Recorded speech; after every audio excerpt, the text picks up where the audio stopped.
Olá pessoal, sejam muito bem-vindas e muito bem-vindos a mais uma aula de Cálculo 3.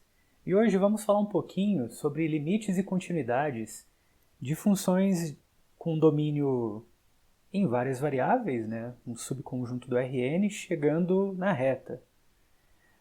Bom, quando tínhamos funções com domínios na reta, né? Chegando na reta ou chegando no Rn, como a gente viu as curvas no início do curso, a gente tomava, né, intervalos abertos, né, no domínio para a gente estar analisando. Né? Porém, agora como o nosso domínio tem mais dimensões, então algo que vai manter a mesma essência do intervalo aberto vai ser o que a gente vai chamar de bola aberta. Tá? Então vamos caminhar para essa definição. Certo? Então a primeira definição é o seguinte. Bom, então só relembrar, né? Então a gente pega x maiúsculo, né? Um vetor aqui do Rn, tá certo? Então a gente tem que a norma dele, né? Só para relembrar, é você pegar todas as coordenadas, né? Elevar ao quadrado e depois extrair a raiz quadrada, tá certo? Então vamos pegar aqui um x0, que vai ser esse vetor aqui.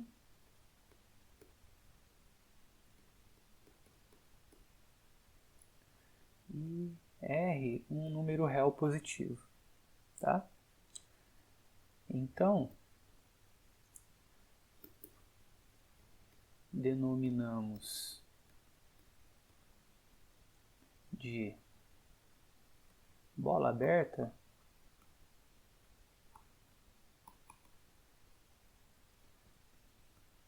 de centro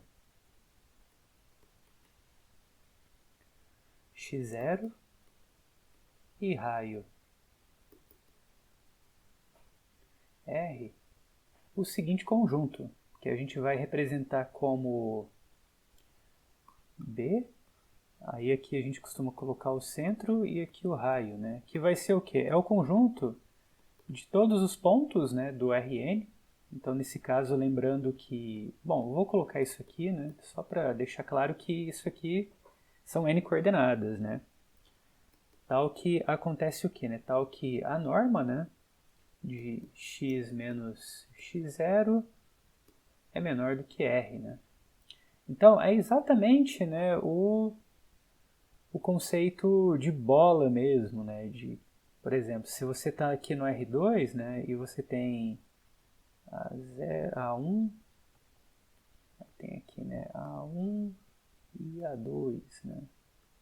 Aí você tem que, esse é o seu ponto x0. E você quer pegar o conjunto de todos os pontos que distam, né, menos do que R, né? Então, meio que você vai ter algo assim, né? Tipo, isso aqui vai ser R e você vai pegar toda essa região aqui. Tá certo? E por essa definição de norma aqui que a gente escolheu, né, vai dar exatamente essa maneira da gente enxergar, né? Aqui eu fiz, né, no caso para R2, né? Mas se você está no R3, você vai ter, ao invés de ser um disco, né, você vai ter o interior de uma esfera, né? Então aqui você teria o seu... Vou pegar um aqui, temos... Aqui seria o A0, aqui seria o nosso A1 e aqui seria o nosso A2. Vou começar com 1, né? Só para manter o mesmo padrão aí. Aqui, desculpe aqui, gente, aqui é 1, tá? Então, ok.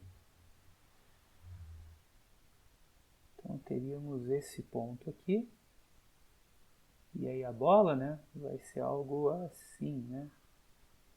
Então, só que aí o que vai acontecer, né? Esse conjunto vai ter só os pontos interiores, né?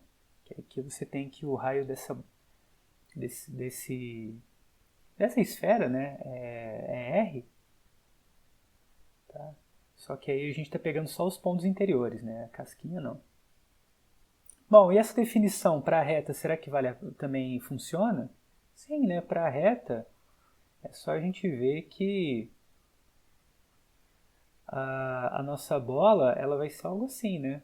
Tipo, estou pegando pontos, né, que tenham um tamanho, né, menor do que R, né? Então aqui você tem A0 mais R e aqui você tem A0 menos R. Então essa definição, né, de bola, ela serve para dimensões mais altas que a reta, né? E quando você está olhando essa definição da reta, está exatamente o intervalo aberto que a gente conhece. Tá bom?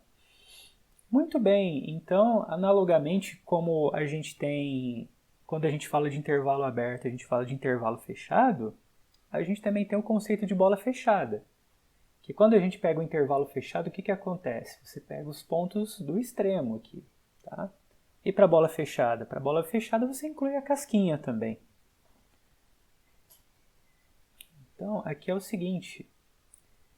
Então, denominamos, ou definimos, né?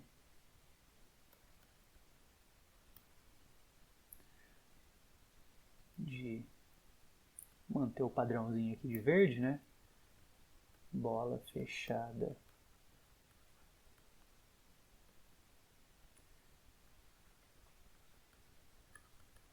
de centro x0 e raio R, o seguinte conjunto, né? Que aí a gente só vai mudar a notação aqui para colchete, né? E a diferença é, como eu disse anteriormente, a gente inclui a casquinha. Então vai ser norma de x menor igual a R. Tá certo? Muito bem. Então beleza, uma vez que a gente sabe o que é uma bola aberta, a gente pode definir o que é um conjunto aberto, né? Dentro do Rn. Então, procura um jeito, uma maneira confortável aí de vocês ficarem, pessoal, que agora a gente vai ter várias definições, né, para a gente começar a falar de limites. Tá? E não se esqueçam de se hidratar também. Então vamos lá, né? Então definição, um subconjunto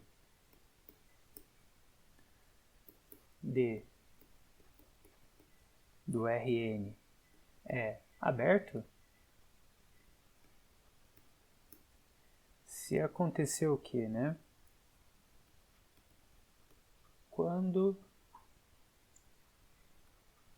cada ponto x0 pertencente, vou colocar assim, ó, para ficar melhor, para cada ponto y, né, pertencente a D, existe, eu vou chamar aqui, ó, Ry, tá? Existe um número real aqui positivo, tá? Então isso aqui pertence a R, R+, né? Vou colocar aqui, é real, pertence a R, né? Eu já coloquei que é positivo, né? Tal que a bola, né, de centro y e raio Ry está inteiramente contida em D. Bom, o que significa isso que eu acabei de escrever, né? Que um conjunto para a gente vai chamar ele de aberto, sei lá, vamos fazer uns desenhos padrões aí de conjuntos no plano, né? Se para cada ponto que você pega dele, por exemplo, aqui eu peguei um y qualquer, tá? Então, vai existir um raio, que eu chamei de Ry, né? Por quê? Porque para cada ponto, né, pode ser que o raio seja diferente, né? Então, por exemplo, esse ponto aqui, existe esse raio, né? Tal que essa bola está inteiramente contida no conjunto. Existe um raio, pode ser que existam outros também, não tem problema, né? E se eu pegar esse outro pontinho aqui, Z, pode ser que o raio seja diferente, né? Por isso que eu coloquei esse raio aqui RZ, né? E esse aqui RY, porque o raio meio que depende do ponto, né? Tipo, se o ponto estiver bem próximo aqui do limite aqui do finalzinho aqui do conjunto, o raio vai ter que ser algo bem pequeno, né? Enquanto, sei lá, aqui no meio, aqui pelo desenho que a gente fez, não precisa ser tão pequeno, tá?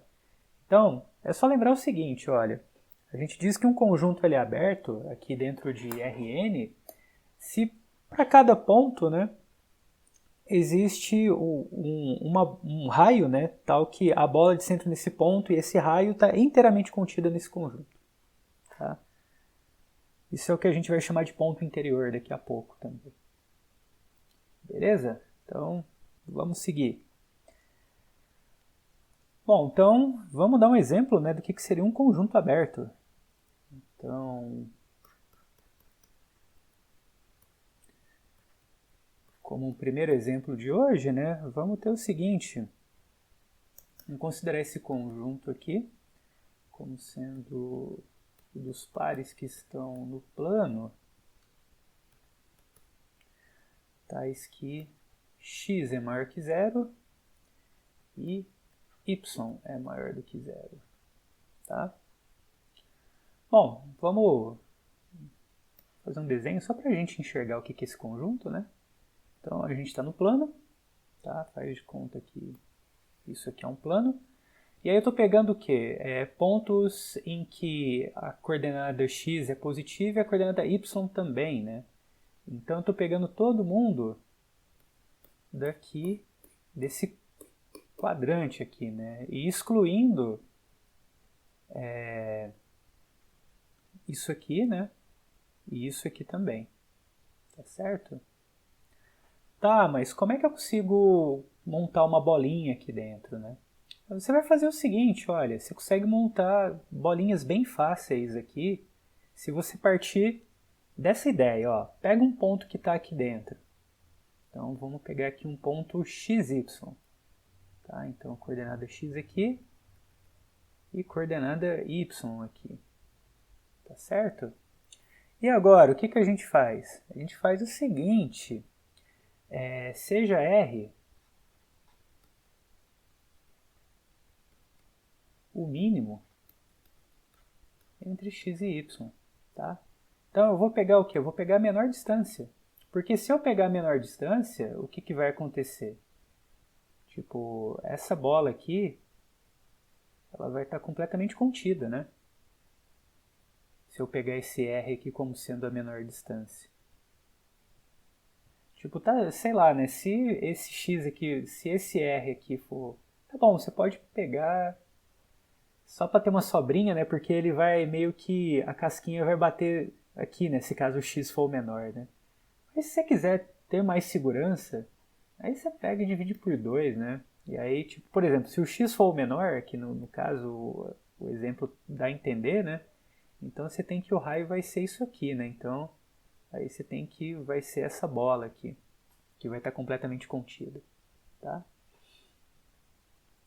Tá certo? Então, nesse caso, né? A gente consegue contornar dessa maneira, tá? Bom, repara o seguinte, né? Que a gente falou de bola aberta, mas será que bola aberta também é um conjunto aberto? Sim. Toda bola aberta também é um conjunto aberto. E aí é o seguinte, né? Basta fazer o quê, né? Pega uma bola aberta qualquer, então de centro x0 aqui e raio R, e aí o que você vai fazer? Você vai pegar um outro ponto qualquer aqui, um y, e vai tentar construir um raio, né, de maneira que... Então, lembra o seguinte, ó, o que a gente tem que fazer para mostrar que a bola aberta é um conjunto aberto? Tem que mostrar que para cada ponto aqui dentro dessa bola existe para cada ponto, né? Então, dado um ponto qualquer, né, vai existir um raio de maneira que essa bola aqui vai estar inteiramente contida, tá? Então, isso aqui é o seguinte, gente. Eu vou deixar isso aqui como exercício. Tá? Tente fazer isso, tente construir, tente fazer o seguinte, ó, parta de uma bola de centro x0 aqui e raio R e pegue um ponto qualquer aqui dentro e tente construir esse raio aqui, de maneira que essa bola está aqui dentro, tá? E como é que e outra coisa é o seguinte, né? Então você vai ter que mostrar que essa bola menor está contida na bola maior, tá? Tenta fazer isso.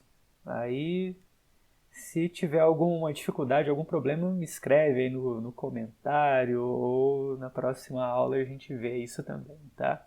Que é um bom exercício, né? Tipo, ver qual que é a dificuldade, né, que tem para fazer isso, tá bom? Beleza, então agora vamos ver um exemplo de um conjunto que não é aberto, tá? Então, a gente pode pegar esse aqui, ó. D como sendo igual a xy aqui dentro do plano, tal que 1 é menor ou igual que x, que é menor ou igual que 4, e o y ele está limitado aqui desse jeito e aqui desse jeito, tá? Bom, vamos visualizar, né, o que é esse conjunto, tá? Então esse conjunto aqui é o seguinte, né? Você está pegando pontos em x aqui de 1 até 4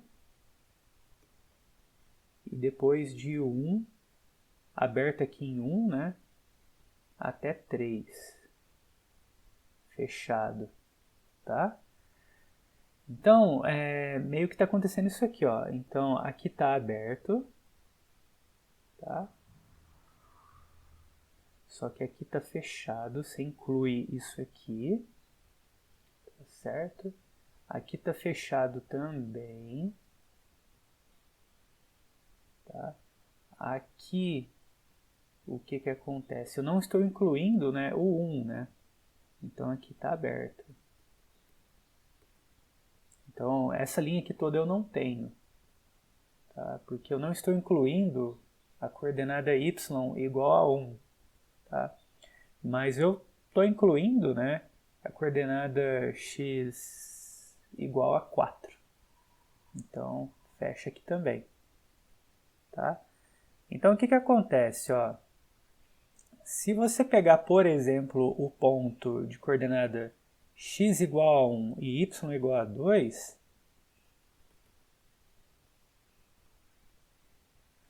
para qualquer raio que você pegar, quando você considerar a bola, ela vai ter pontos de dentro e de fora do conjunto, né? Lembrando que o conjunto é toda essa região aqui, né? É todo esse quadrado, com exceção dessa linha aqui, né? Então, o que acontece? Para qualquer bola que você pegar aqui, por exemplo, centrado nesse ponto, lembrando que o ponto 1, 2, ele faz parte de D, você tem que essa bola não está completamente contida, né? Então, para esse ponto aqui, então o que acontece, né? Se a gente exibir um ponto em que não existe bola, que ele está no centro, e tem o raio que está completamente contido, então esse conjunto ele não vai ser aberto, né? Porque para ser aberto, o que tem que acontecer, né? Para qualquer ponto desse conjunto tem que existir um raio, né? De maneira que a bola de centro nesse ponto e esse raio que existe, né? Tem que estar completamente contido. Só que para qualquer ponto que você pegue nessas extremidades aqui, qualquer bola que você considerar vai ter sempre pontos de fora do conjunto. Tudo bem? Então, isso mostra que esse conjunto, de fato, ele não é aberto. Tá? Muito bem. Então, agora vamos para uma próxima definição, que é o que é um conjunto ser limitado. Tá? Então,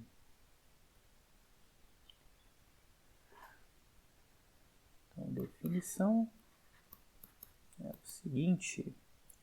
Então, um subconjunto D aqui do Rn, ele é limitado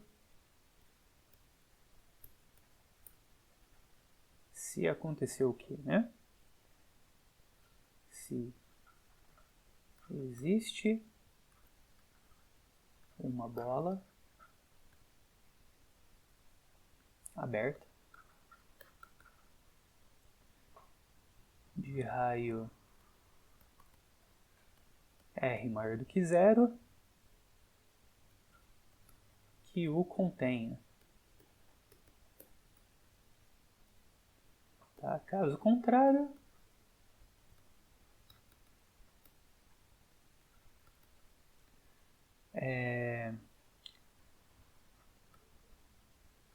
dizemos que D é ilimitado.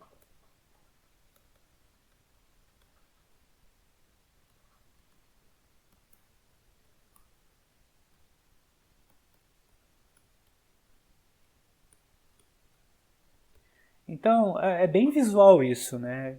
Tipo, um conjunto, né, D, a gente diz que ele é limitado, né, se existe uma bola aberta que contém esse conjunto, né? Então, no exemplo anterior mesmo, a gente tinha o seguinte, né, que a gente tinha esse conjunto aqui. Opa, foi demais aqui. Então, lá a gente tinha esse conjunto aqui. Vou tentar desenhar um pouquinho menor. Então, era 1, né? Aqui era 4, aqui era 1 e era 3. Então, era aberto aqui, né? E a gente tinha isso aqui, tínhamos isso aqui e tínhamos esse conjuntinho aqui. Tá certo? Esse ponto aqui é o ponto 3, 4, né? Muito bem. Então, esse conjunto aqui ele vai ser limitado. Por quê? Basta eu fazer o seguinte, eu posso, por exemplo, pegar aqui o ponto 5, aí eu subo aqui, pego 5 também, e pego esse pontinho aqui, ó. Tá? E aí, o que a gente faz? Eu vou considerar esse raio aqui, ó. Tá? O que é esse raio aqui? Bom, vou chamar esse raio aqui de R, né? Tô com um pouco de preguiça de fazer as contas, mas vocês entenderam, né? Que é essa diagonal aqui, né? Só a gente aplicar Pitágoras aí e ver quanto vale esse raio, tá bom? E aí eu vou considerar a bola de centro aqui na origem, né? 0, 0 e esse raio. Tá? Vai ser uma bola bem grande, né? Porque ela vai descer aqui, né? Ela vai fazer isso aqui e vai lá embora, né? Mas não importa, né? A gente mostrou que esse conjunto aqui amarelo, né, do exemplo anterior, ele está dentro de uma bola, né? A gente exibiu uma bola aberta, né, que ele está dentro. Então esse conjunto, ele é limitado. Em contrapartida, se a gente considerar o primeiro exemplo, que era esse aqui, né, que a gente pegava todos os pontos que eram com coordenadas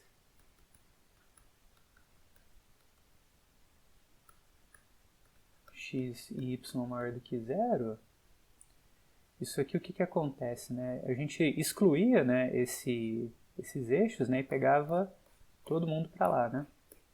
Isso aqui vai embora, né, gente? Então, nesse caso, é impossível a gente colocar esse conjunto dentro de uma bola, né? Porque por maior que fosse o raio, né, sempre ia escapar, né? Porque ele está indo embora aqui para mais infinito aqui, tanto com relação a x com relação a y, tá? Então, nesse caso, né, esse exemplo aqui, esse conjunto ele é ilimitado. Por quê? Porque a gente não consegue colocar ele dentro de uma bola. Certo? Então, mais uma vez aí, certifique-se está confortável na cadeira E vamos para mais definições. Então agora vamos dizer que é um ponto interior, que pelo que a gente definiu até agora vai ser meio que natural dizer isso. Então x0 é um ponto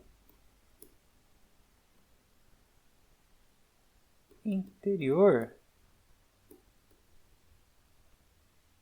Opa.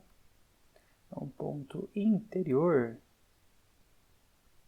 a um subconjunto D contido em Rn. Se aconteceu o quê, né? Se existe um raio maior do que zero, tal que a bola de centro x0 e raio R, né, está contido em D.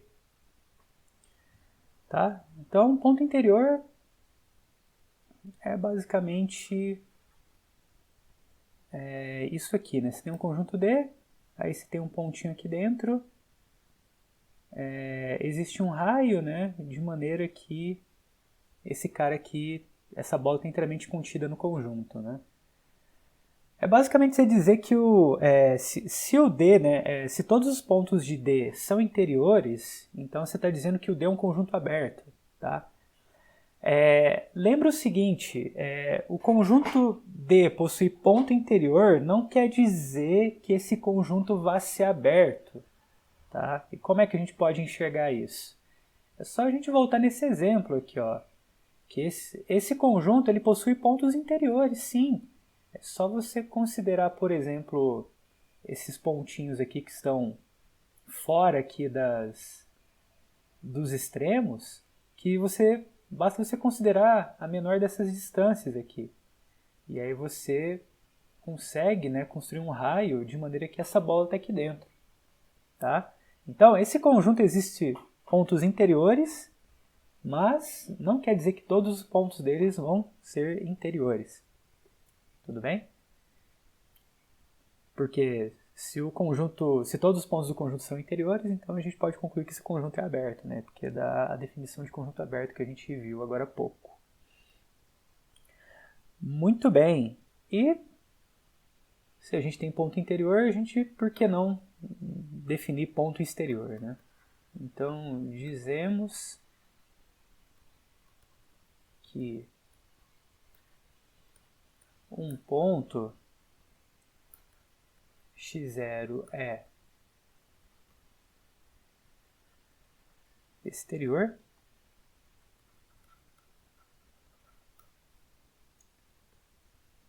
A um exterior, mas exterior a quem, né? A um subconjunto D contido em Rn. Se a primeira condição ele não está dentro do D, né? E existe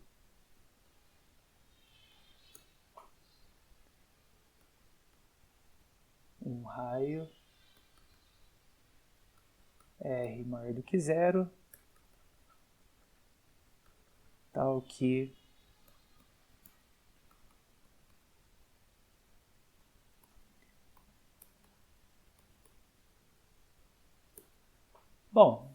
ou seja, né, você tem o seu conjunto D aqui, tá?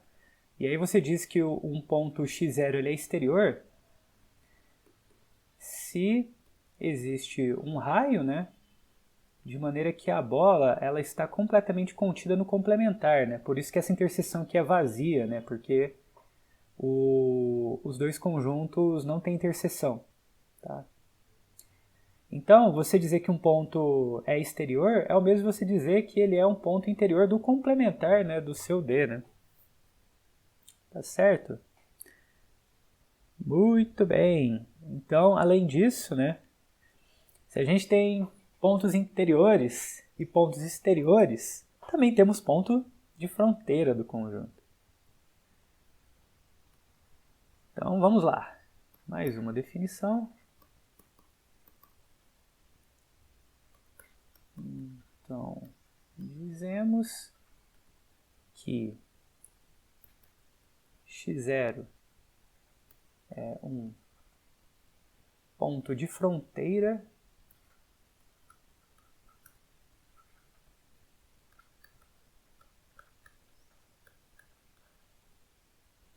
certo? De um subconjunto D do Rn, se acontecer o seguinte, né? Se para todo raio R maior do que zero, você tem que a bola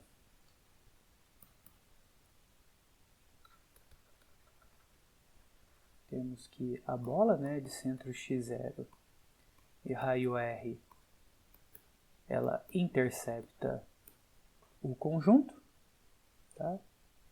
E intercepta o complementar também.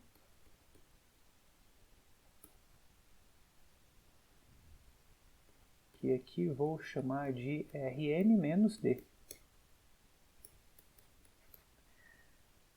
Certo? Então, basicamente você enxergar isso aqui, ó. Então, nosso desenho padrão de conjunto D é esse, tá? Então, o desenho ajuda muito nessa hora, né? Você enxergar. Tipo, esse ponto aqui, ele vai ser um ponto de fronteira por quê? Porque para qualquer bola, né, que você pegar, para qualquer raio, né, por menor que seja esse raio, tá? Você pode pegar uma bolinha aqui bem pequenininha, sempre vai ter ponto dentro e fora do conjunto D, tá? Enquanto que esse ponto aqui não, né? Porque existe um raio em que essa bola está completamente contida, né?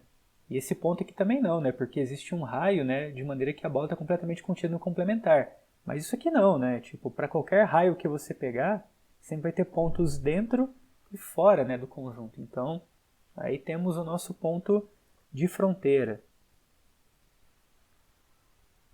Tá? E aí, só para encerrar esse assunto aqui, quando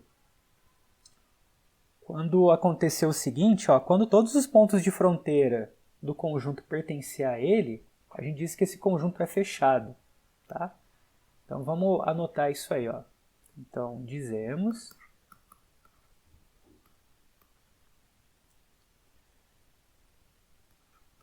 que D é fechado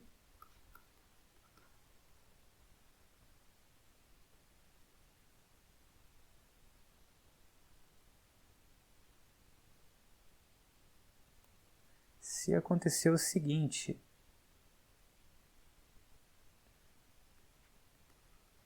Quando todos os seus pontos de fronteira pertencem a D, né? Ao próprio D, tá? Então, o que acontece aqui é o seguinte, ó. Por exemplo, lá a gente tinha nossa bola fechada, tá? Que a gente incluía a casquinha. Tá? Então, esse ponto aqui ele é um ponto de fronteira e esse ponto ele pertence à bola fechada, né? Mas se a gente pegar a bola aberta, esse ponto aqui é um ponto de fronteira, mas ele não faz parte do conjunto. Se você está no R2 e considerar, por exemplo, esse segmento, estou olhando isso aqui dentro do R2, né? Esse conjunto, se você pegar esse ponto aqui, ele vai ter pontos que estão dentro e fora do segmento, né? Mas esses pontos aqui, tipo, beleza, eles são pontos de fronteira, tá? E pertence a esse segmento. Então, esse conjunto aqui também vai ser fechado, tá? Então, esse segmento aqui, ele não é aberto, né? Porque todo ponto que você pega aqui, olhando esse segmento no plano, viu, gente? Porque todo ponto que eu pego aqui e para qualquer bola vai ter pontos dentro e fora, né? Então não é completamente contido. mas é um ponto de fronteira, né? Qualquer ponto que você pegar aqui nesse segmento vai ser um ponto de fronteira. Beleza? Muito bem.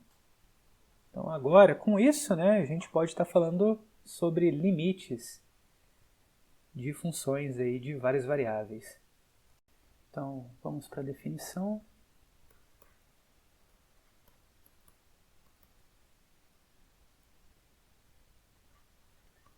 Então, sejam de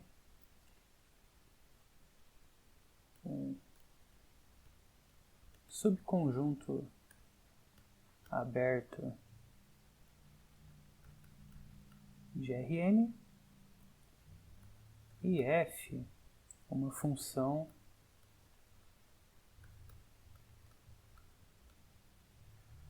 definido, né,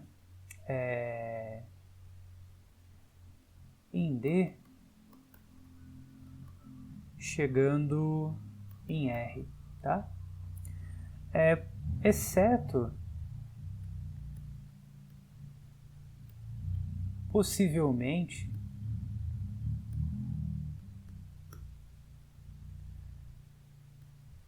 em x0, tá?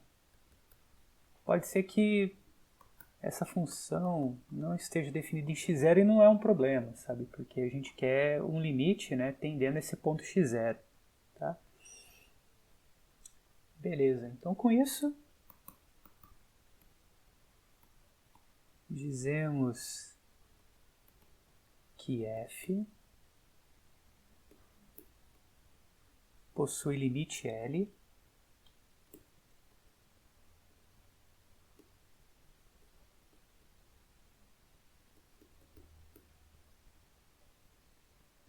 bom, que vai ser um número real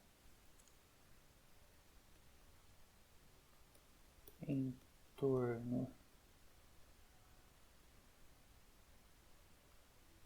do ponto x0 se acontecer o seguinte, né? Dizemos que f possui limite em torno do ponto x0.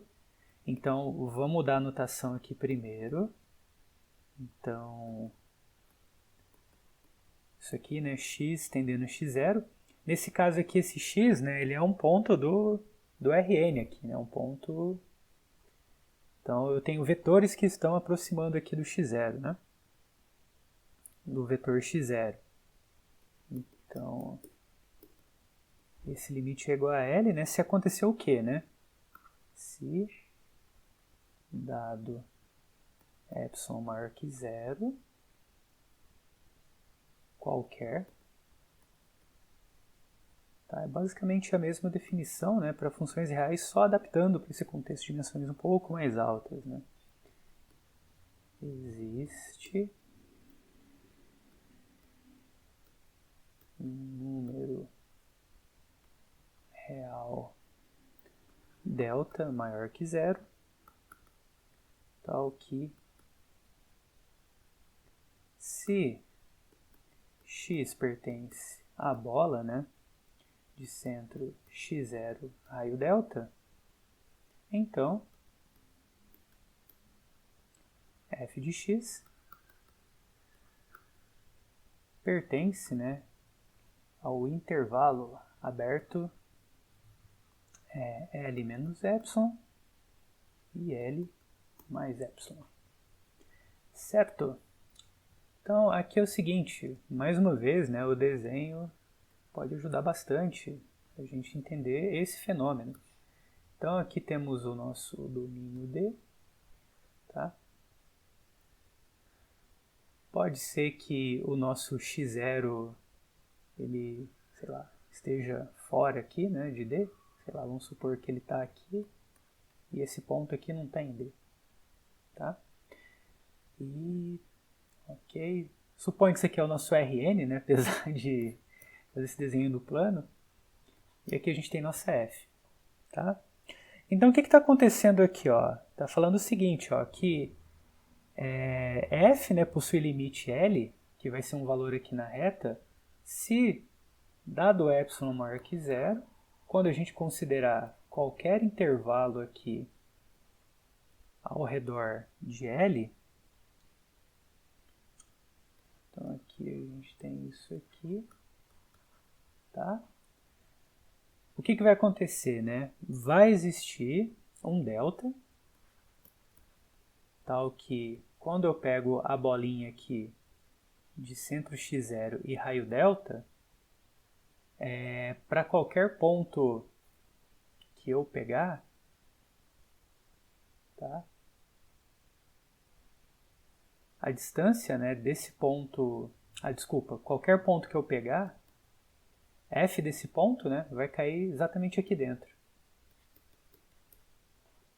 Tá? Então é isso, né, que, por exemplo, eu quero pegar um delta, eu quero pegar um epsilon menor. Beleza, pegue um epsilon menor aqui ao redor de L. Sei lá, vou chamar de epsilon linha. Tá? Aí o que vai acontecer, né? Pode ser que você obtenha um outro delta, né? De maneira que os pontos dentro dessa bola menor, quando você pega um y aqui dentro, vai cair aqui dentro. Tá? E o processo de limite tem essa ideia, né? De que conforme eu vou chegando cada vez mais próximo aqui, né? De x0, eu vou chegando cada vez mais... A f, né, vai levar os pontos aqui cada vez mais próximos de L. Só que como eu estou em dimensões mais altas, né, essa ideia de proximidade, né, do ponto x0 vai ser dada a partir das bolas abertas. Né? Então eu estou pegando bolas abertas e considerando todo mundo dentro dessas bolas abertas com centro aqui em x0. Tá? Então meio que imagina o seguinte, né? Eu estou pegando bolas abertas cada vez menores aqui, com centro no ponto x0, e chegando aqui, né, a intervalos cada vez menores aqui, centrados em L. Tá? Então, essa que é a noção de limite para a gente, né? Para dimensões mais altas, né? Para domínios dentro de Rn, né? Chegando na reta.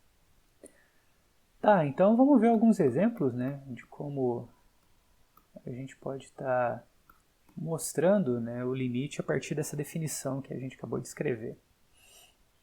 Então, beleza, né? Então, nesse exemplo, vamos considerar o nosso domínio como sendo o R2 todo.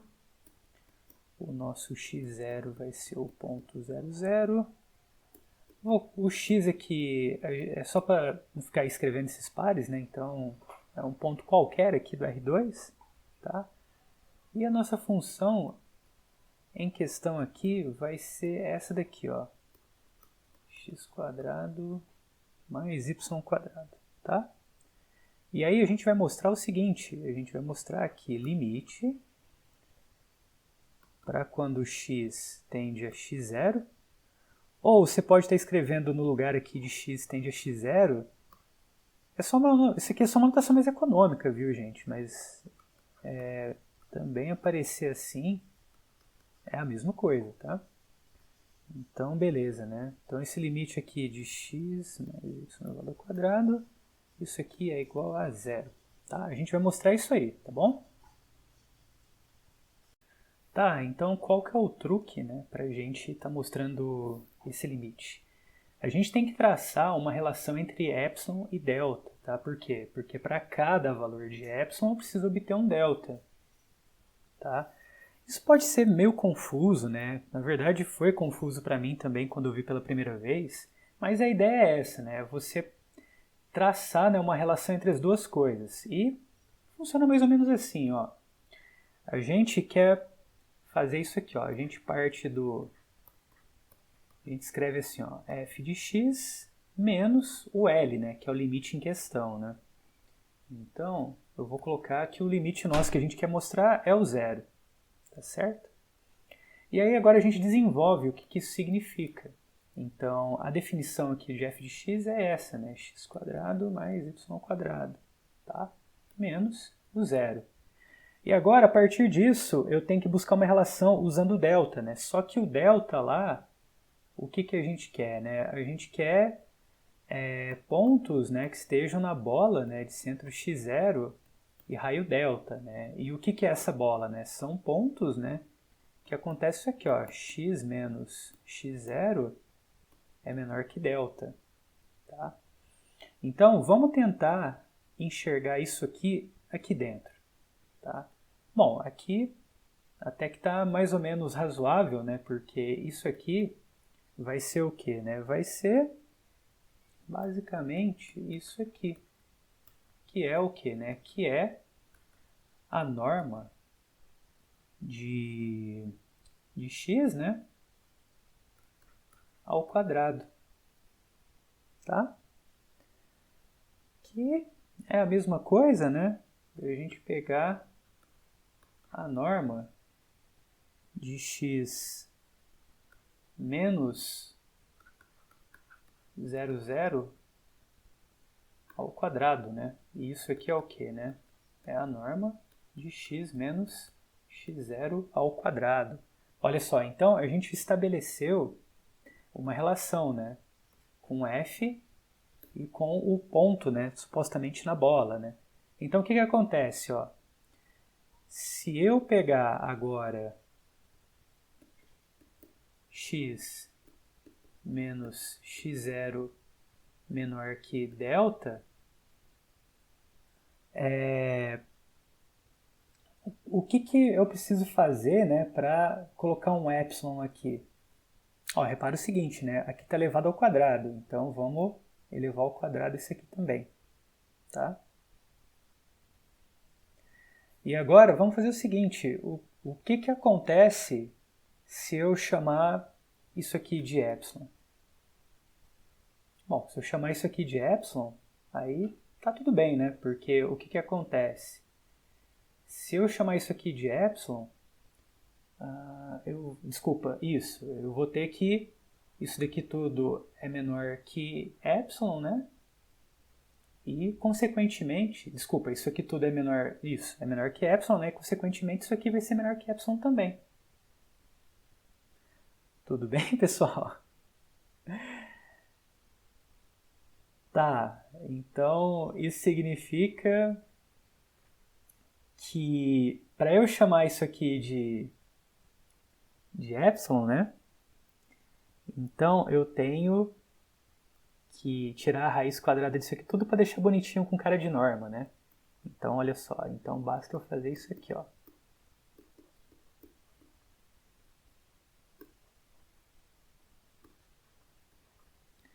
Então nesse caso a gente está considerando delta como sendo a raiz de epsilon.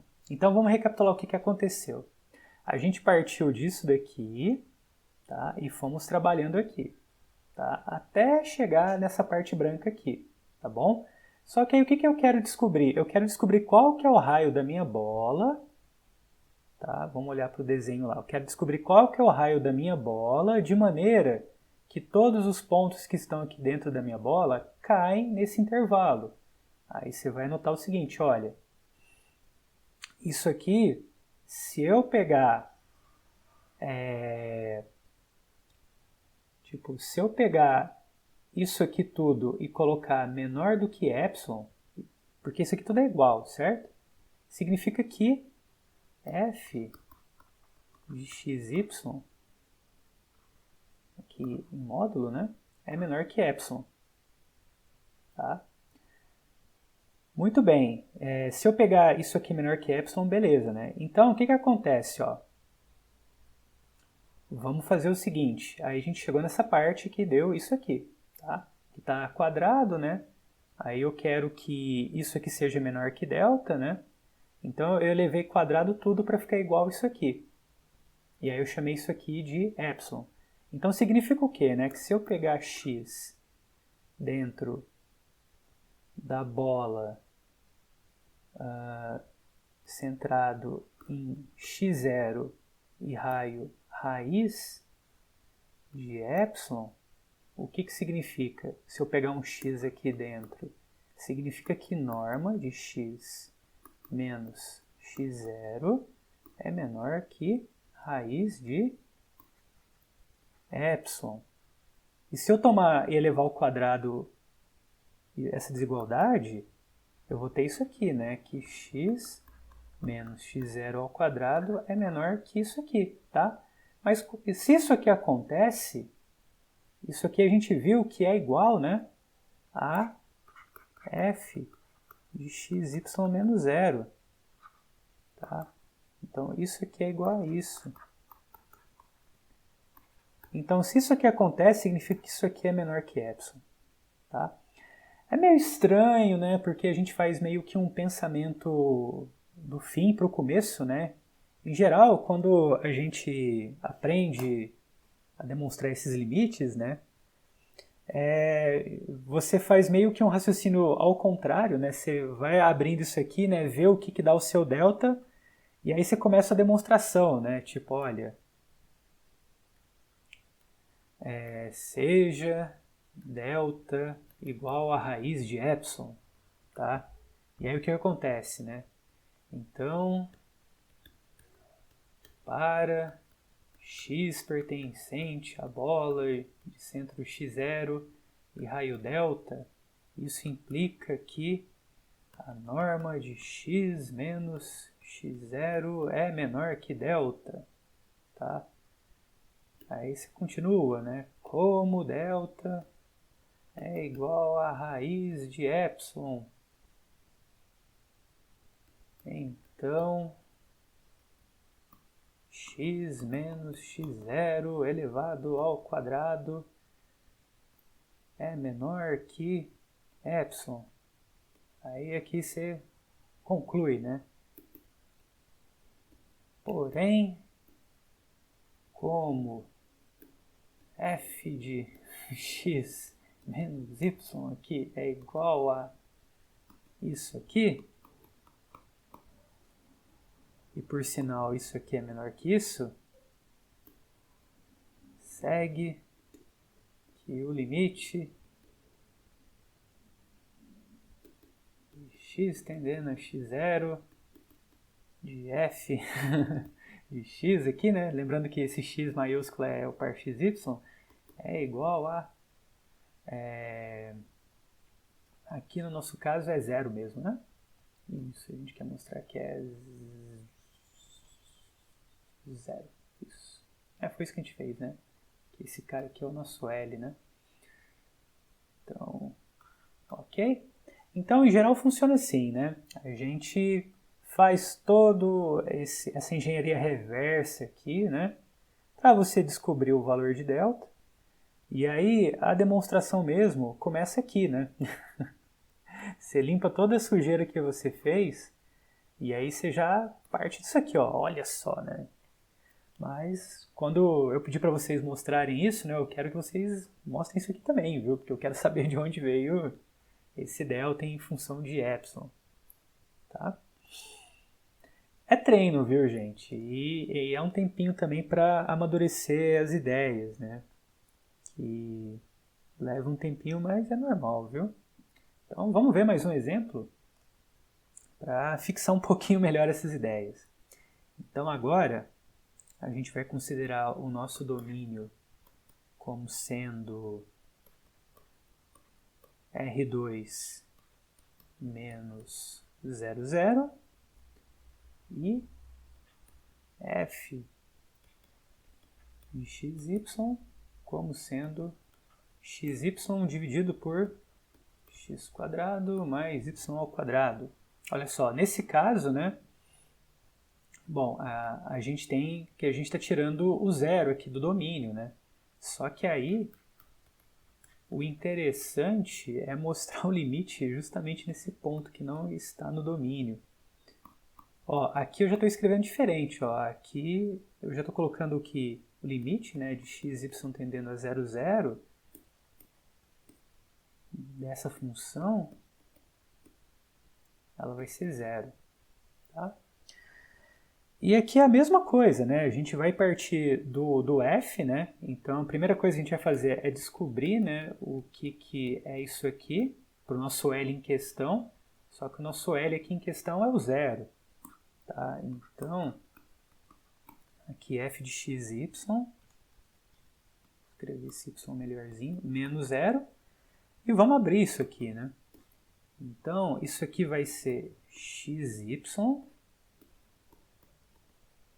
isso aqui, menos 0. Tá? Agora é o seguinte, agora é treinar um pouco as propriedades de módulo e de norma, tá? Então, aqui é vendo exemplos parecidos, né? E se acostumando, né, a enxergar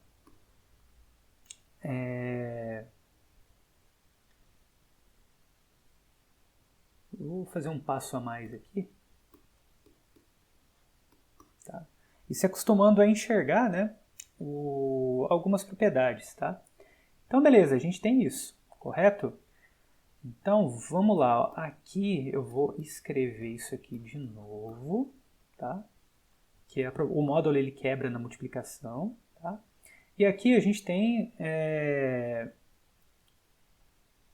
a gente tem o que, né? A gente tem aqui norma ao quadrado, né? Do nosso aqui do nosso isso aqui, né? X. Ah, tá. Na verdade, falta uma raiz aqui, ó.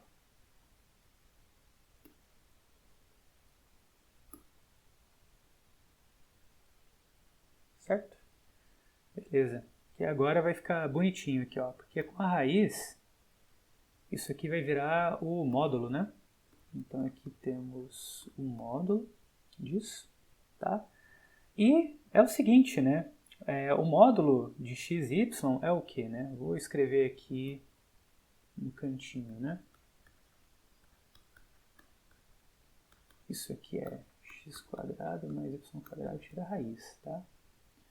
Então, se eu pegar x, ele vai ser menor que isso aqui, certo? E y também, né? Vai ser menor ou igual que isso daqui.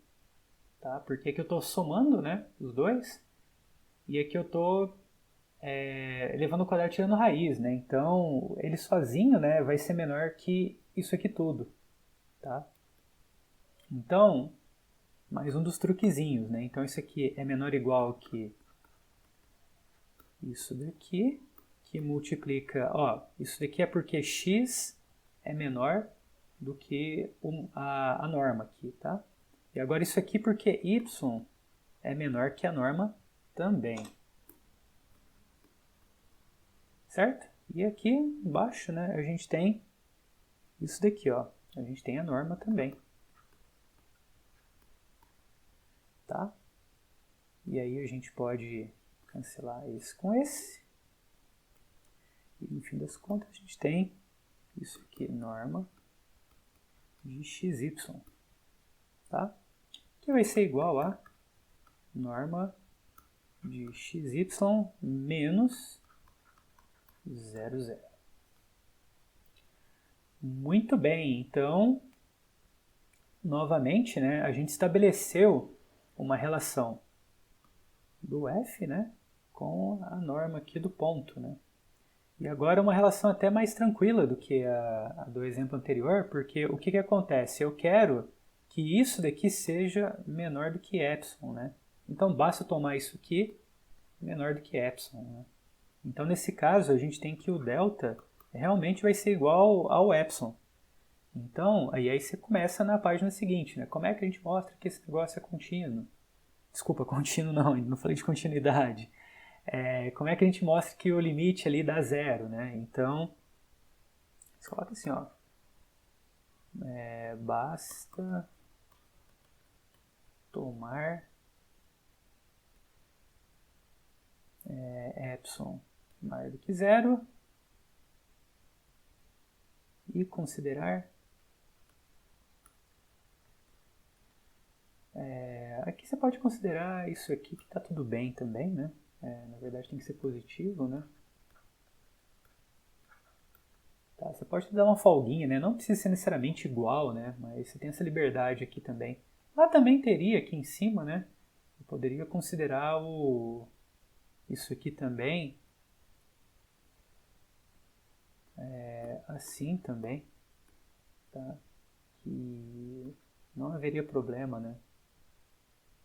Que aí eu teria bolas pequenas também que iriam encaixar de qualquer jeito, tá? Muito bem, aí basta eu considerar isso aqui e seguir, né? Desse jeito aqui como a gente fez, né? que funciona direitinho.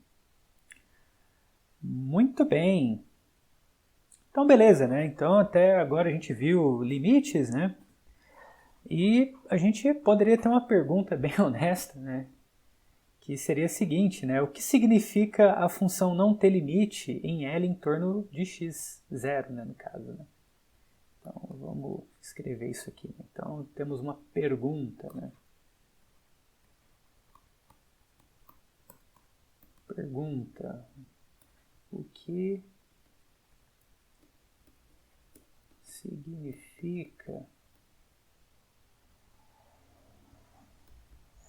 dizer que a função f não tem limite L em torno do ponto x0, né? Dentro do Rn aí, né, em questão, né? Bom, significa a gente negar, né, a definição do limite, né? Então a resposta, né, seria a seguinte: seria dizer que se existir pelo menos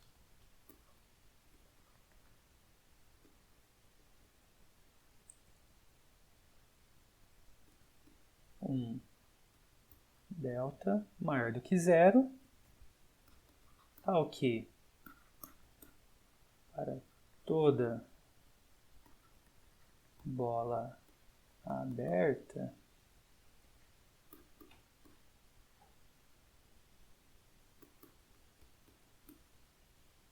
com um delta maior que zero, tá? Existem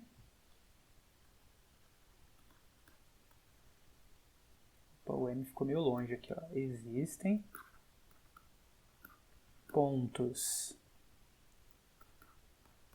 na bola, né, que vão estar fora do intervalo, né?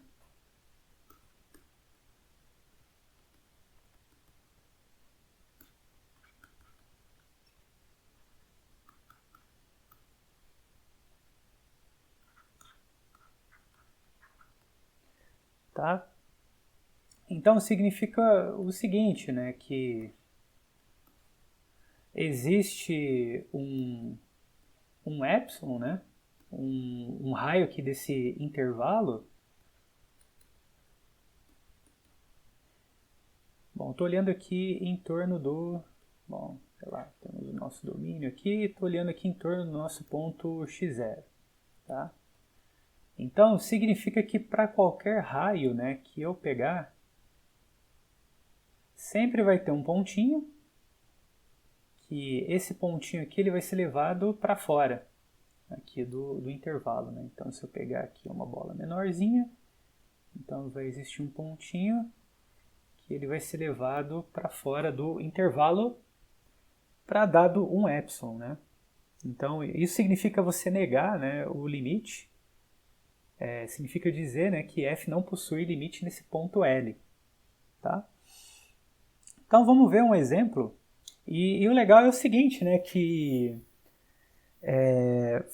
a partir dos dois próximos exemplos que eu vou fazer, a gente vai ver uma técnica interessante também para estar mostrando quando a função não admite limite em determinado ponto. Então, beleza, vamos lá. O nosso próximo exemplo é o seguinte, é que o limite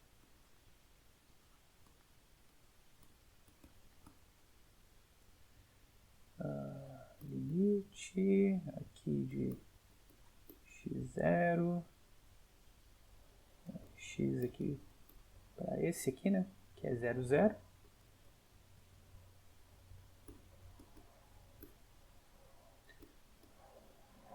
Então, esse limite não existe, tá?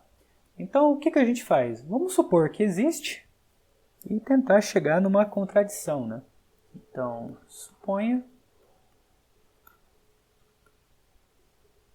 É um N, viu, gente? Por absurdo.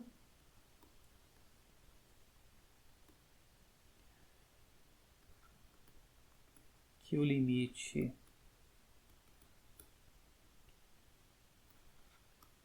seja igual a L.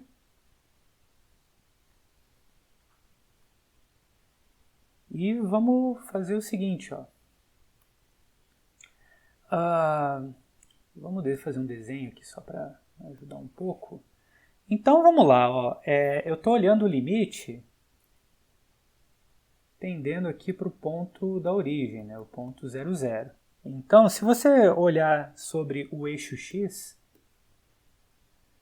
e a gente pegar esse caminho aqui, né, eu estou olhando aqui os pontos que estão tendendo aqui no eixo x, o que vai acontecer? Aqui eu estou olhando pontos que tem essa forma aqui, ó, coordenada x, 0, tá?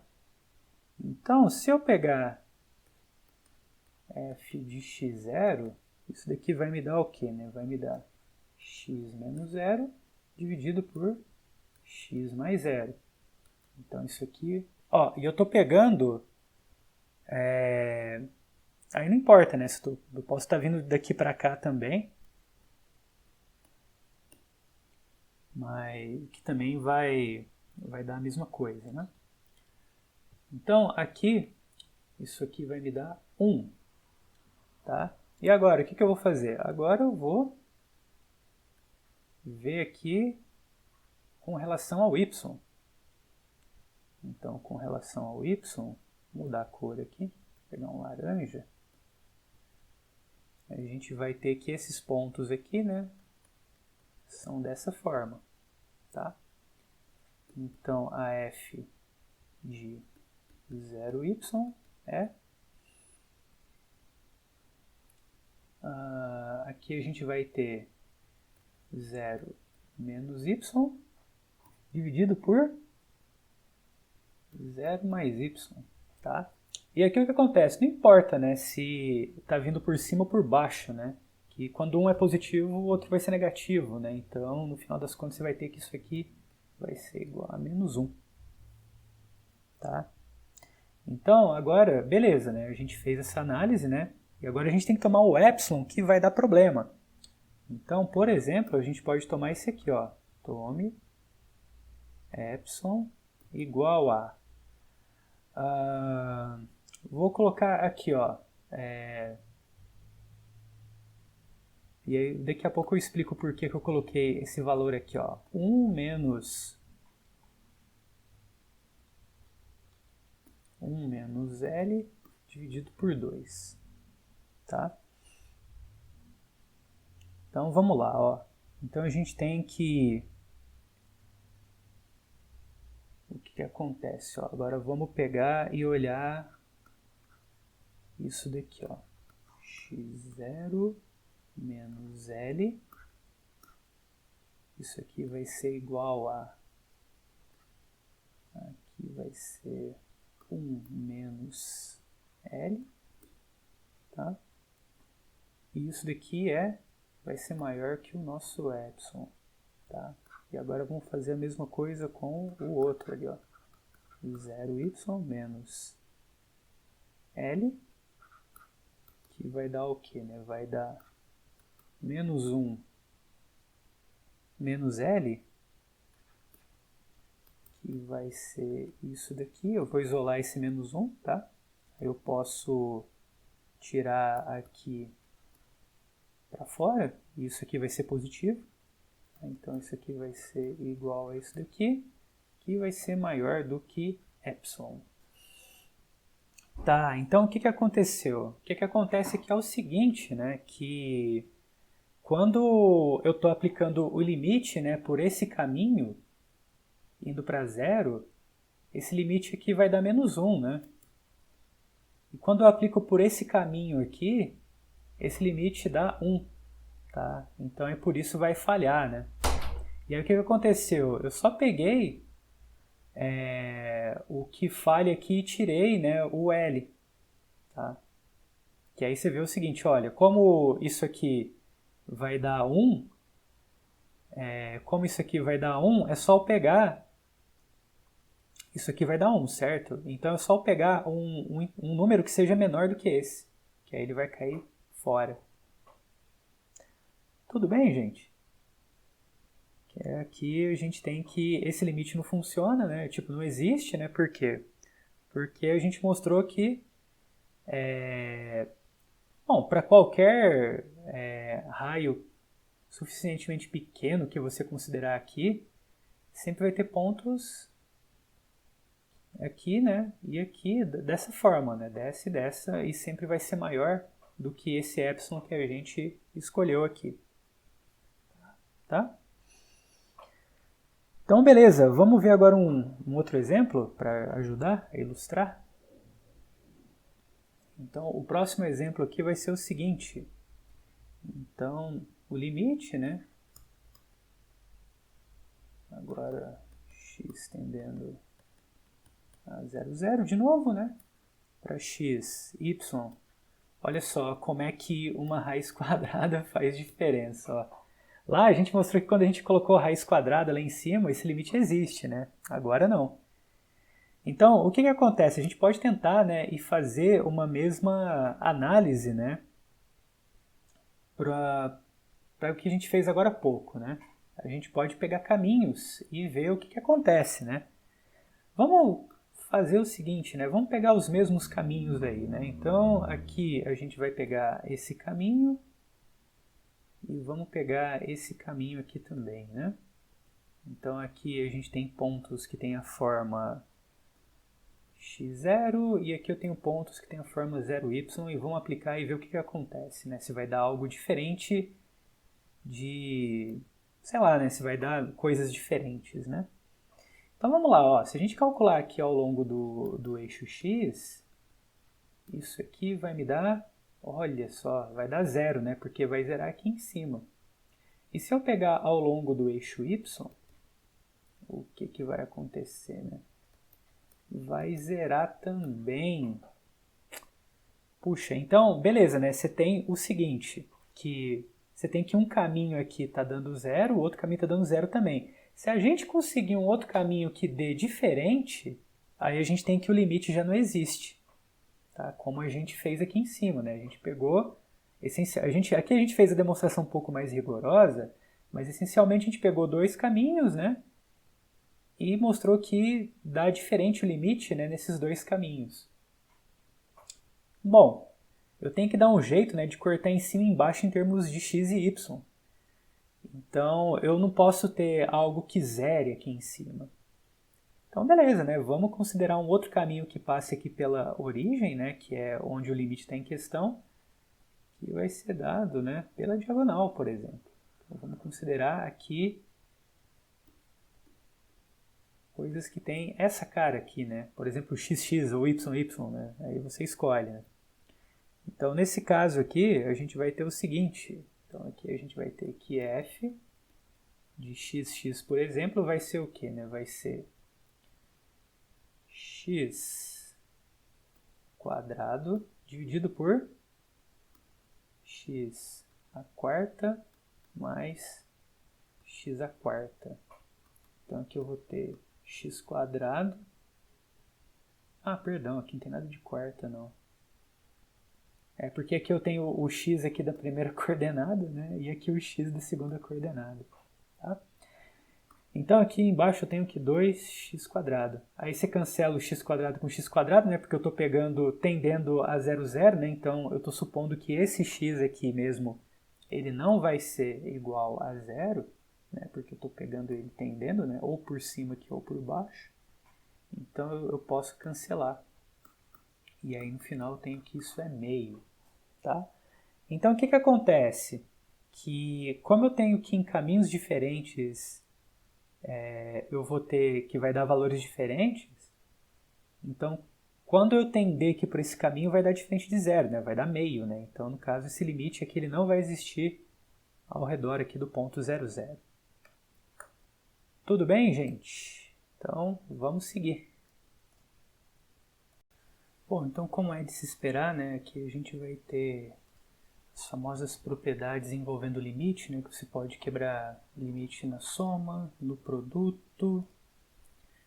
Você também tem o quociente envolvendo limites. Deixa eu só colocar aqui. Tem um quociente aqui envolvendo limites. Tem que ele preserva a ordem também. E também tem que vale a versão do teorema do confronto também, né? Que se você tem que a H é limitada por baixo e por cima, né? Por F e por G. E o limite, né, de F e G vão para o mesmo lugar. Então H também vai, né? A demonstração sai de maneira praticamente igual ao caso da reta, né? Só fazendo as devidas adaptações, né? Aqui para o caso de funções em Rn, tá? Bom, então a gente agora tem a noção de continuidade, que é, para surpresa de 0 pessoas, né, dado por essa definição aqui, que diz o seguinte, então, seja de um subconjunto aqui de Rn, né, a gente pede para que ele seja aberto, porque lembra que continuidade, né, para domínio dentro da reta, né, a gente pedia para que o domínio fosse aberto, né, ou o intervalo mesmo aberto, né, aberto de Rn. A gente tem x0 aqui, um ponto do domínio, e temos a nossa função aqui, né? Certo? Então dizemos que f é contínua. Contínua onde, né? Num determinado ponto, né? Contínua em x0 se existir o seguinte limite.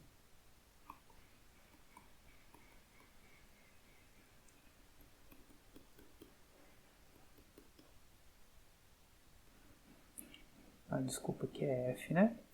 Ou seja, se o limite, né, coincide exatamente com a f do ponto, né? E a partir das definições locais, né, a gente também tem uma definição global de limite, né, que dizemos que f é contínua em D quando f for contínuo em cada ponto de D.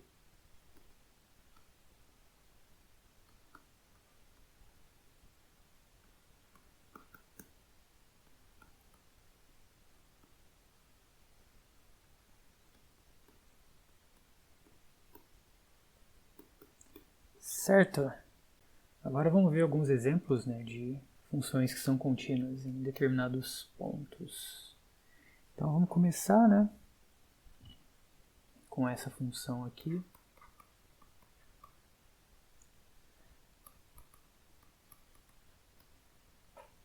Tá? Note que ela é contínua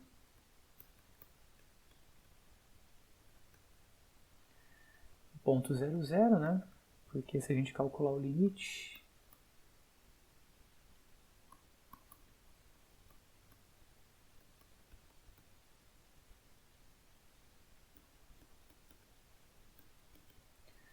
isso aqui vai dar exatamente 0, que é f de 0, 0.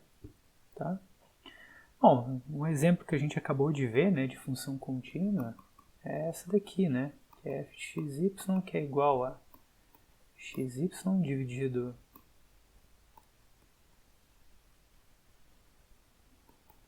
que a gente viu em outro contexto, né? Então, mas se a gente definir essa função aqui, ó, se xy é diferente do 0, 0, e a gente diz que ela é 0 se xy é igual a 0, 0. Então o que acontece, né? A gente mostrou agora há pouco, né, que o limite para quando x e y tende a 0, 0, né, dessa função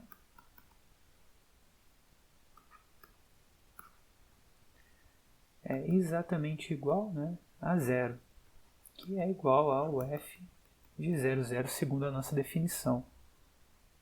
Tá? É um exemplo de função que não é contínua no ponto, né? Bom, basta a gente pegar, por exemplo, o último exemplo que a gente viu lá e definir a seguinte função, ó. Vamos pegar essa função aqui, ó, f de x e y como sendo xy dividido por x quadrado y quadrado se o par xy é diferente do 0, 0 e 0 se xy é igual a 0, né? Então o que acontece, né? A gente mostra, né, que na verdade o limite, né, no ponto 0, 0 ele não existe. Então, como não existe, né, o limite aqui no ponto 0, 0, né? Certo? Segue que f não é contínua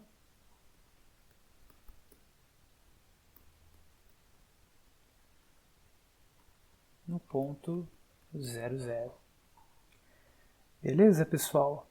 Bom, agora a gente tem mais algumas propriedades, né, que eu só vou listar elas rapidamente, que é o seguinte, a gente tem algumas propriedades também, vale para continuidade, né, que é as propriedades de soma e produto, né, produto de função contínua, soma de função contínua, quociente também, né, desde que faça sentido o quociente, e composições também, né, composição de função contínua também é contínua, né, só que só tem que tomar um certo cuidado aqui no seguinte, a gente tem o seguinte, né, que nesse caso a gente tem uma função aqui de várias variáveis, né, aqui dentro de um Rn, certo? A gente tem esse D dentro de um Rn chegando na reta, tá certo? Que é a f. E depois o que vai acontecer, né? A gente vai pegar uma φ, né, que vai sair daqui da reta e vai chegar na reta também, né? Na verdade, essa φ, ela vai sair da imagem da f, né? A gente pode escrever assim ou pode escrever assim também e dá na mesma, tá? A imagem da f, né, com relação ao domínio D, tá? Então, quando a gente pega essa composta, se dado f contínua e a φ for contínua também, né? Então essa função aqui também vai ser contínua, tá? E no final aqui da aula eu vou dar alguns exemplos, né, de continuidade usando essa propriedade também. Certo, então, próximo passo agora, vamos demonstrar o nosso último teorema da aula, né, que já está bem mais longa do que o de costume, que é o seguinte, vamos demonstrar a continuidade, né, para funcionais lineares, né. Então, o que acontece, ó, se t saindo de Rn chegando em R é um funcional linear,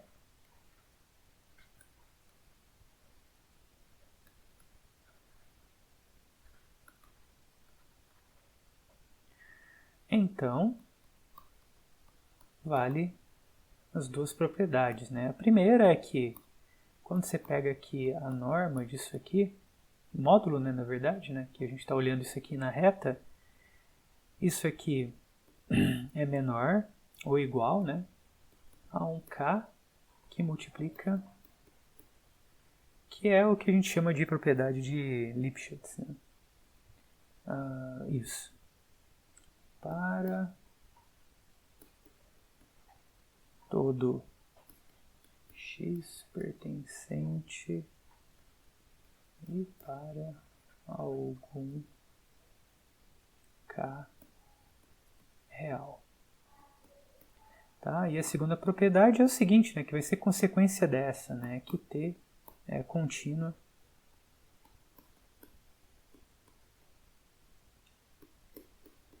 para todo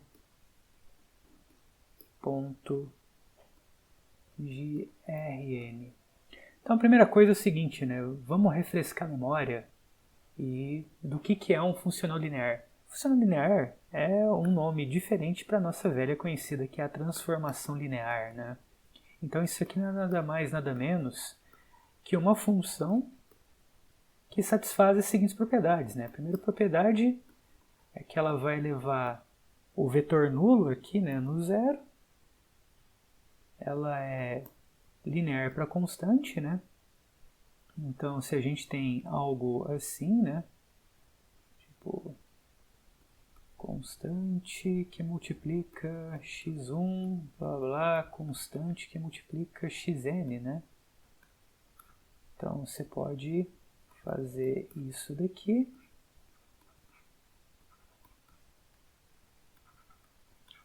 E você pode tirar para fora, né?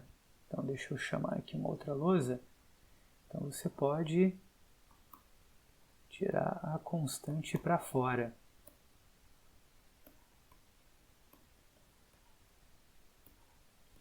E a terceira e última propriedade, né, é que se você tem algo assim, onde x e y, que são vetores, né, você consegue quebrar na soma. Então, o funcional linear, né, é para a gente uma transformação linear, né, que é uma função que satisfaz essas três propriedades. Né. Então, só com essas três propriedades já é suficiente para a gente estar mostrando esses resultados. E aí, isso se dá da seguinte forma. Então, vamos lá. Então, vamos demonstrar a primeira propriedade aqui, né? Então, a primeira coisa que a gente vai fazer é o seguinte, né? Vamos pegar uma base. Então, vamos pegar aqui uma base canônica do R3. Na verdade, uma base não. Vamos pegar a base canônica do R3, né? Base canônica do R3 não, gente, do Rn, tá?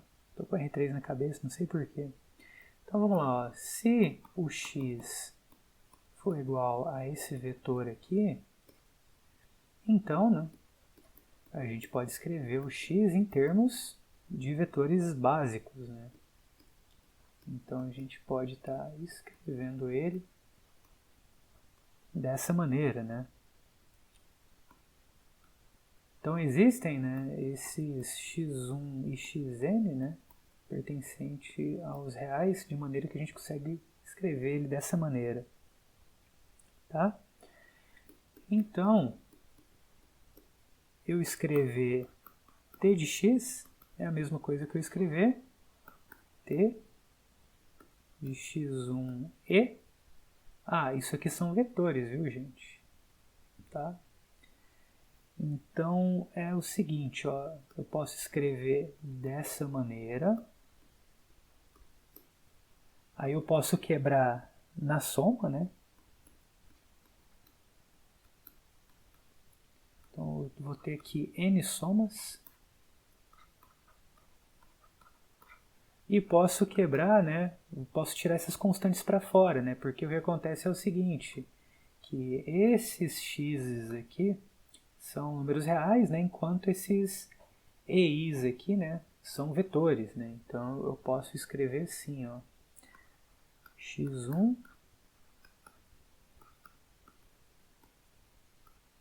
xn. Tudo bem? Então, o que mais que a gente pode fazer? Vamos ver o que significa eu colocar norma nisso, né? Então, a norma disso daqui, desculpa, não a norma, né, mas o módulo disso, né, porque isso aqui está na reta, na verdade aqui é o nosso x maiúsculo, é igual a isso daqui, né?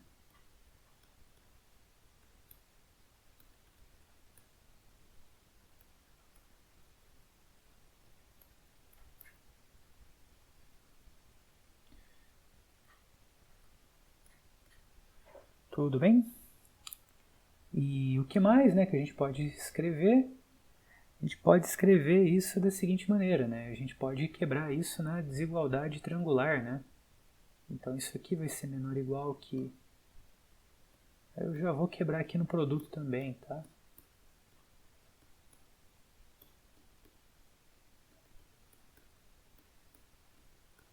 Isso aqui é a propriedade de módulo, tá bom? Se tiver na dúvida, é só dar uma olhadinha na definição de módulo, né? Ver as propriedades que você quer que satisfaçam, né, o módulo, e você vai ver essa aqui. Beleza, né? Então, o que mais que a gente tem? Olha, como o módulo de xi, né, é menor ou igual à norma de x, lembrando que norma de x é o quê, né? É x1 mais, aqui elevado ao quadrado, né, até xn elevado ao quadrado, né, tira a raiz, né? Isso aqui é o xi elevado ao quadrado e tira a raiz, extrai a raiz, né? Então, uma parte aqui vai ser menor ou igual que a soma de todas as outras, né? Eu acho que aqui não tem muito problema, né? Por que é importante? Por que eu quero fazer isso? Pelo seguinte, ó, porque eu quero dar um jeito de majorar isso aqui de um jeito muito esperto. Então eu vou colocar aqui de outra cor, só para a gente não misturar, né? Isso aqui foi só uma observação que eu fiz, que a gente está fazendo aqui, né? E agora a gente vai voltar para cá, né? Então, como isso aqui vale, então isso aqui de cima vai ser menor ou igual, então eu estou continuando aqui, tá? Então, olha só, módulo de x que multiplica, norma de x, né, que multiplica esse módulo, mais norma de x que multiplica esse módulo. E agora eu vou isolar, né, essa norma de x.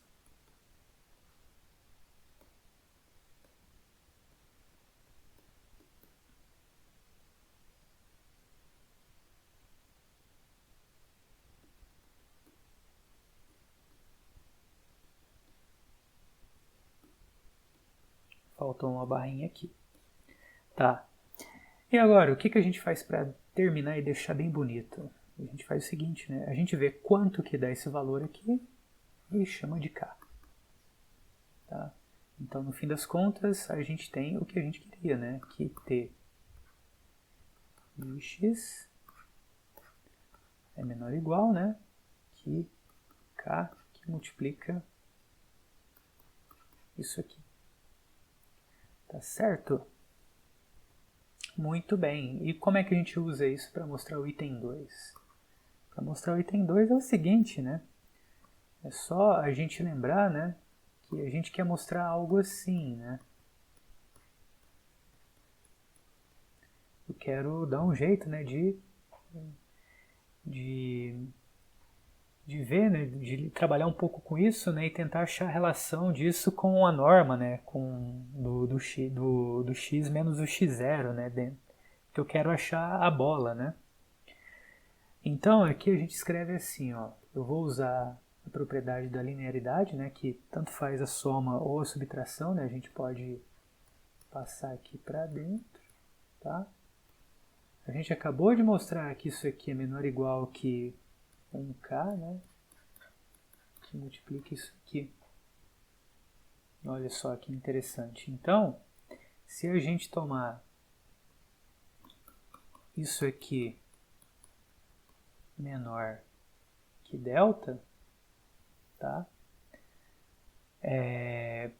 Qual que é o epsilon, né, que a gente vai achar para isso aqui tudo dar certo, né?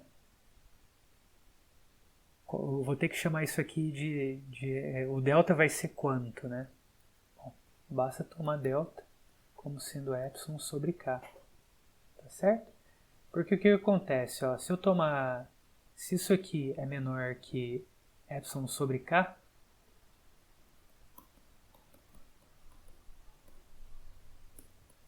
então, quando eu retorno aqui, né,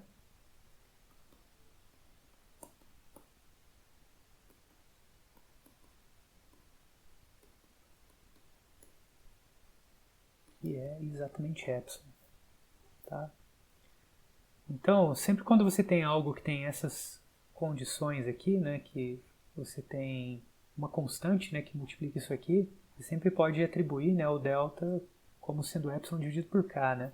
Porque a ideia, né, do limite, né, e da continuidade aí, né, é você sempre ter delta, né, em função de epsilon, tá? Você tem que amarrar as duas coisas, né? Porque enquanto você decresce aqui, né, você pega bolas cada vez menores, né, com raios deltas, você quer pegar intervalos cada vez menores aqui com raios, tipo, dado um raio aqui, né, epsilon, desculpa, você quer pegar bolas,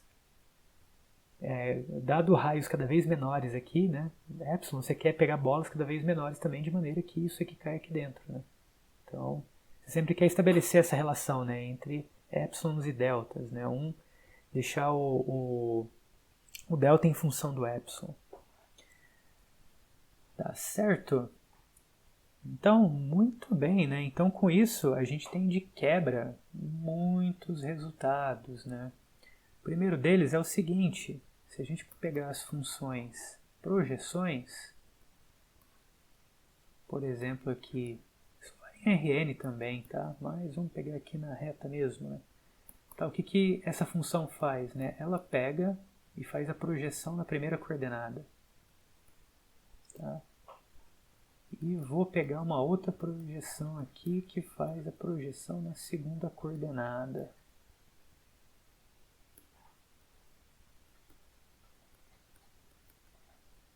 Tá? Essas funções elas são lineares, né? Porque tipo ela manda o zero no zero, né? Se você pega um lambda, né, que multiplica aqui xy, a projeção aqui vai dar isso aqui, né? Que é igual a lambda p de xy, né? E a mesma coisa vale para quando você pega, por exemplo, algo assim, né? Um AB mais um CD. Porque aí você soma tudo, né? Vai dar A mais C, B mais D. E aí você calcula a projeção, né? Que vai dar A mais C, né? Que é exatamente a projeção disso aqui mais a projeção aqui, né? Na verdade AB aqui, né? Que eu projetei na primeira coordenada. E aqui é CD, né? Então, beleza, né? Então,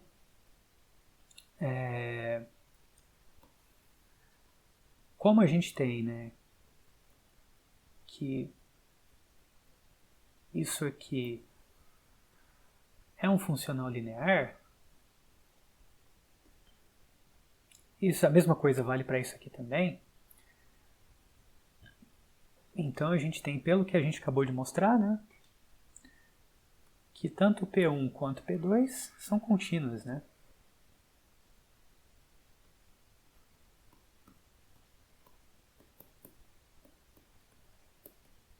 Certo? O que mais? Temos o seguinte, se você pegar as funções, que eu vou chamar de S, saindo de R2 em R, que ela faz o quê? Ela pega o par e soma. E se eu pegar aqui o produto, que ela faz o quê? Ela pega o par e multiplica. Ok, como é que a gente pode mostrar, né, que cada uma delas é contínua, né? Bom, a gente pode fazer o seguinte, né? A gente tem que S de x, y é o que, né? É a soma de P1 de xy com P2 de xy, correto? Enquanto que P de xy é o produto, né, de P1 de xy com P2 de xy. E a gente sabe o que, né? Que a gente mostrou agora há pouco, né, que P1 e P2 são contínuas. Então, soma de função contínua é contínua. E a gente mostrou que, novamente, né, como P1 e P2 são contínuos, o produto de função contínua é contínua, né? Então, nesse caso, aqui a gente tem que isso aqui é o x e y, né? E isso aqui é o nosso x vezes y. Certo? Muito bem. E aí é o seguinte, né? Esse tipo de coisa serve, por exemplo, para a gente mostrar que a função xy igual a ln de x mais y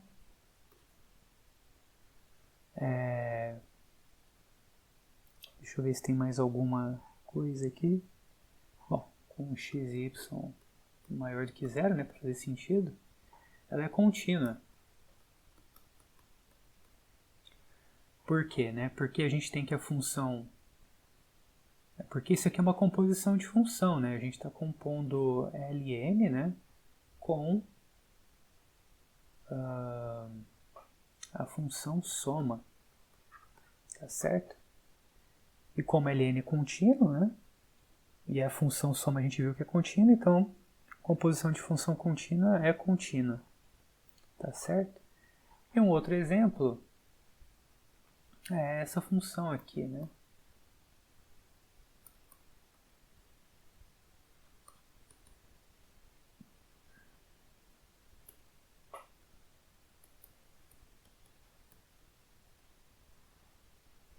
Isso daqui é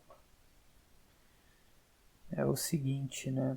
Bom, então isso aqui vai ser contínua onde? Né? Vai ser contínua no disco, né? Só um minutinho. No disco.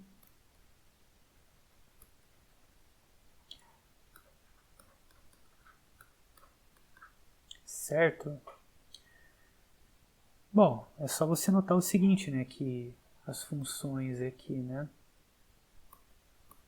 Se eu pegar essa função g como sendo x² mais y², ela é contínua, né? Por quê? Porque ela é produto e soma de funções contínuas, né? É só você escrever isso aqui parecido, né, com o que a gente fez aqui na vez passada, tá? E a função h, isso aqui é contínua para x menor ou igual que 1, né? Então a f de x, y, ela pode ser vista como h, né, composta com g de x e y. Tá certo, gente? Bom, acho que por agora tá legal, né? E, bom, procurem fazer os exercícios, né, que vai ser um bom treino aí para fixar essas ideias, né? E já sabem, né? Qualquer coisa me escrevam ou pode perguntar na próxima aula. Se cuidem e até a próxima!